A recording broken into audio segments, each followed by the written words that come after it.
Olá, meus amigos admiradores da medicina natural, tudo bem com vocês? Hoje nós vamos falar sobre um assunto bem interessante que tem tudo a ver com a forma como nós nos alimentamos. Como que tem sido a sua alimentação no seu dia a dia? Você usa mais alimentos industrializados? Você costuma geralmente, por uma questão, entre aspas, de praticidade, comprar produtos enlatados ou envasados, né, em outro tipo de vasilhame? Você costuma, ao invés de comprar a fruta para fazer o seu suco ou comer a fruta, prefere comprar o suquinho de caixinha ou o suquinho, né, na vasilhinha de plástico? Como que você se alimenta no seu dia a dia? Bom, por que eu estou falando disso? Porque hoje nós vamos falar sobre os xenobióticos. Você já ouviu falar? Sabe o que é xenobiótico? Então, eu quero esclarecer algumas informações importantes, porque os xenobióticos, eles são compostos químicos estranhos ao organismo humano. Eles são produzidos pela indústria ou até mesmo pela natureza, através de vegetais e fungos. Podem ser enquadrados em diversas categorias, como, por exemplo, pesticidas agrícolas, inseticidas, plásticos, produtos de limpeza e até mesmo fármacos. Então, todo elemento estranho presente em nosso corpo pode ser chamado de xenobiótico. E xenobiótico vem do grego xenos, que quer dizer estranho, e bio, que quer dizer vida. Então, xenobióticos são compostos químicos não pertencentes a um organismo ou sistema biológico, mas que de alguma forma estão ali. Então, é um composto estranho à vida, por isso o nome xenobiótico. Na prática, que elementos estranhos poderiam ser esses e como eles acessam o nosso organismo? Então, como que um produto xenobiótico pode acessar o meu organismo? Bom, nós temos aí diversas formas de entrada. Poluentes do ar, advindos da queima de combustíveis fósseis, resíduos de metais tóxicos, produtos plásticos migrantes de embalagens e também de utensílios, alguns tipos de aditivos alimentares, resíduos de agrotóxicos e por aí vai. Então são muitas as portas de entradas dos xenobióticos. Os componentes do ar que nós respiramos, da água e dos alimentos que ingerimos, ou ainda dos produtos que ficam em contato com a pele, e aí nós temos como exemplo cremes, loções, desodorantes, shampoos, sabonetes, né? Entram na nossa corrente sanguínea e vão participar das reações metabólicas do nosso corpo. Esses componentes podem ser benéficos, como os nutrientes, né? E aí nós temos aí alguns componentes benéficos, como as vitaminas, os minerais, as proteínas, os carboidratos, os lipídios, ou podem ser estranhos, sem função necessária ou construtiva, ou os xenobióticos.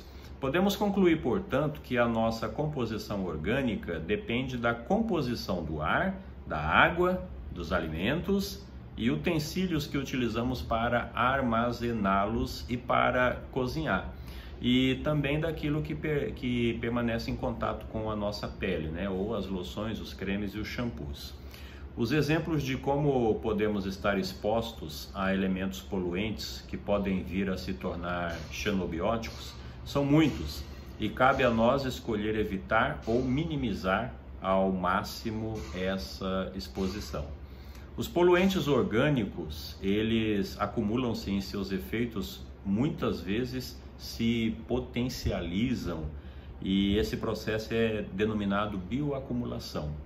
Daí a importância de selecionar maneiras de diminuir a nossa exposição a eles. Resumindo, existem casos que nós não temos como fugir, por exemplo, a poluição do ar, né? Fica difícil, principalmente se você mora em grandes centros. Mas existem casos que eu posso sim evitar estes corpos estranhos em meu organismo. Obviamente, Se é um corpo estranho, então o meu organismo vai ter dificuldade de metabolizar e até mesmo de expelir este corpo estranho, né? Quer seja pela via do meu sistema urinário, ou do meu intestino, ou até mesmo da minha pele. Eu queria passar para vocês aqui também alguns exemplos de doenças que podem estar associadas à bioacumulação. Desregulação hormonal é uma delas. Baixo peso ao nascer e menor crescimento até os 5 anos de idade, outro também. Antecipação da puberdade, menarca precoce. O que é menarca? É a primeira menstruação da mulher, então ela pode vir antes do tempo, pela exposição aos xenobióticos. Maior risco de desenvolvimento de síndrome do ovário policístico. Atenção, mulheres, para vocês que muitas vezes sofrem com este problema, analise se nos hábitos alimentares que vocês têm no seu dia a dia, vocês não estão usando muitos produtos industrializados. Isso pode estar potencializando a síndrome do ovário policístico. Alteração da função testicular, maior risco de desenvolvimento do diabetes tipo 2. Hipotireoidismo, que é quando a tireoide tem dificuldade para trabalhar. Obesidade, dislipidemia, que é o desequilíbrio das gorduras no nosso sangue. Aterosclerose, endurecimento das artérias. E hipertensão, que é a tão conhecida pressão alta. Então, muitas vezes nós não temos como optar por uma melhor qualidade, mas existem meios, né, que a gente tem como sim. Então eu não posso entrar em desespero, né, porque eu não vou me ver livre totalmente dos xenobióticos, mas eu posso diminuir, né, e isso já vai fazer uma grande diferença no meu organismo. Bom, vale então uma dica, sabe qual é? Descasque mais e desembale menos. Dê preferência aos produtos naturais. Ah, mas eles têm agrotóxicos, inseticidas, que são xenobióticos. Sim, é verdade, alguns deles não tem como sair através da lavagem e tudo mais. Eles já estão na seiva da planta, né? E aí é difícil. Porém, se eu diminuo o risco, ou seja, se eu passo a utilizar um produto natural, eu tenho uma quantidade menor de xenobiótico, porque aquela fruta que foi colocada dentro de uma vasilhinha de plástico, além dela ter todas as questões relacionadas aos agrotóxicos, ela também tem as propriedades químicas do plástico, entendeu? Então são mais substâncias agressivas ao corpo. E quando eu tenho o hábito de dar preferência aos alimentos naturais, quando eu tenho todo esse cuidado de utilizar aí o alimento 100% puro e de preferência orgânico, se tiver ao meu alcance, melhor ainda, olha, o seu corpo vai agradecer muito. Vamos evitar o efeito cumulativo em primeiro lugar. Algumas medidas práticas podem ser utilizadas. Quer saber, além da questão de descascar mais e desembalar menos, você pode preferir desodorantes sem alumínio. Dê uma olhada na composição do desodorante e evite utilizar desodorantes com alumínio, que é o caso da maioria. Cosméticos sem parabenos. O que é parabeno? É um produto químico usado principalmente em cosméticos, como conservantes. Então, vamos dar uma opção ali, dar uma olhadinha ali, né, na prateleira dos produtos veganos, né, porque eles não contêm o parabeno. Também os alimentos in natura e orgânicos, óbvio, né, porque são alimentos muito mais saudáveis. Consumir água potável filtrada, muito importante.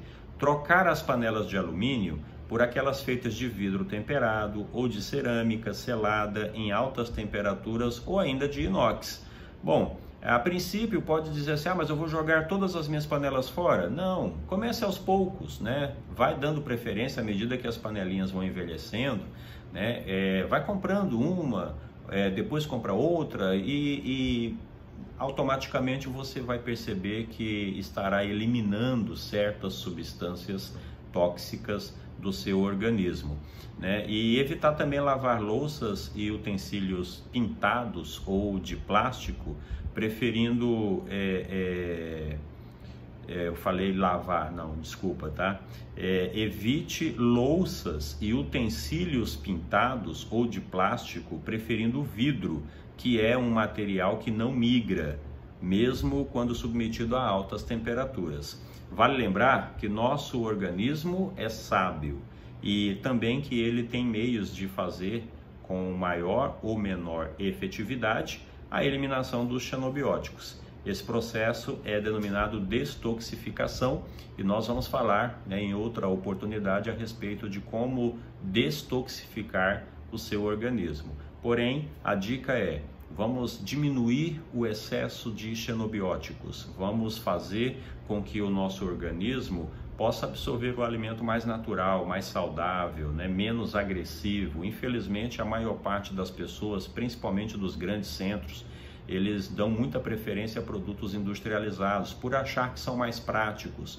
Só que essa praticidade a curto prazo, a longo prazo, vai te trazer muita dor de cabeça, pode te trazer aí alguma doença crônica, pode te trazer algum problema gravíssimo, à sua saúde. E hoje em dia a gente observa que há um número muito crescente de doenças crônicas como câncer e infelizmente isso está associado também ao nosso estilo de vida. Não é somente ao estilo de vida, mas também está associado ao nosso estilo de vida, tá bom? Então, cuidemos da nossa saúde porque é o nosso maior patrimônio. Fiquem todos com Deus e até o próximo vídeo.